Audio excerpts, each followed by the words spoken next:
My family has deep roots in this district. My family has been here for almost 7 decades. My father started his law business in 1953 down in Clearwater, and I was raised in Tarpon Springs. I graduated Tarpon High, and I studied business at the University of Notre Dame, where I met my wife, Julie, and together we have 6 children. I am running because as the father of a little girl who was born with disabilities, I do not take kindly to people who target those who are most vulnerable among us. Woo! My little girl ended up losing her life after a year, and it was a huge challenge and hurt for our family. And so when Donald Trump came down and announced during his inauguration that Mexicans are murderers and drug dealers and rapists, that got me very angry. And I knew at that moment I was going to do something to fight this disease. And then Donald Trump won. And I knew I was going to actually have to get into the political sphere to provide the antidote to his disease. Now, how did Donald Trump win? Well, we have a laundry list of ideas, ranging from Russia to the Electoral College was a concern. There were voting questions. Of course, there was bigotry and other things that were being brought out that were concerning. But I personally believe that there were 2 things about Donald Trump that set him apart. First and foremost, he had a bold, if not sometimes depraved message.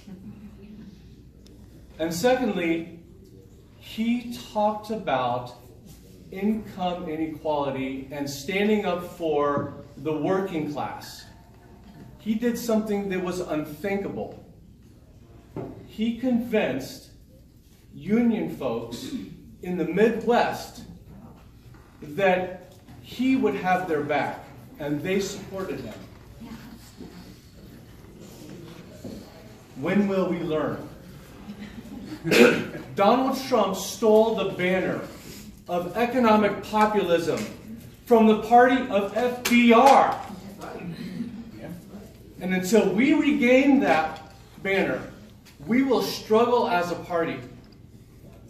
I started this race fighting for the soul for our nation. Now, I am also fighting for the soul of the Democratic Party.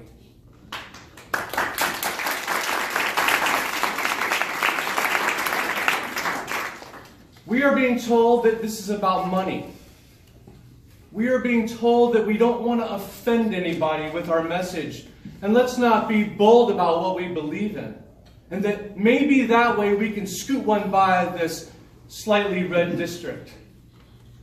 Well, I have to tell you that this feels like the 2016 election all over again. We need to stand up for workers' rights. And we need to attack campaign finance, which is totally corrupt. And so I am advocating a $15 minimum wage.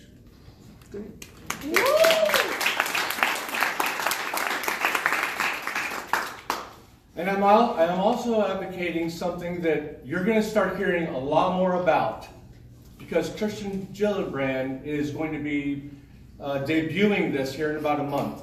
It's called public service employment. Can I see a show of hands of everybody that's familiar with public service employment?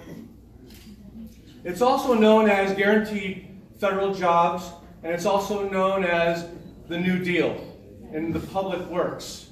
This is not a new idea. This is an old idea that we need to bring back. So how have we been handling things thus far? Well, we have been doing government contracts to build our infrastructure. But that does not filter down to the worker. No. That does not filter down to the person that is actually doing the work. That's a giveaway to the contractor himself. And so we need the government to step into the realm of employment once again. And we can lead by example. We can show private industry how to do it with bottom-up management where workers feel like they have a voice, with equal pay for equal work, with a living wage, with great benefits, free health insurance, 7 weeks off. This is how we are to live. Now, this sounds progressive, and maybe you guys are getting a little nervous on me. No.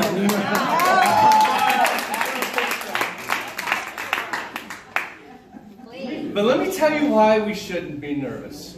Because our progressive values are part of our family values. That's right. We connect the two. We build our families, we strengthen individuals, and we strengthen our communities because we stand up for what we believe in. This is the time. We have before us perhaps a once-in-a-lifetime election in 2018. Let us not waver. Now is the time to join our revolution by democracy. My name is Stephen Turnick. I'm running for Congress.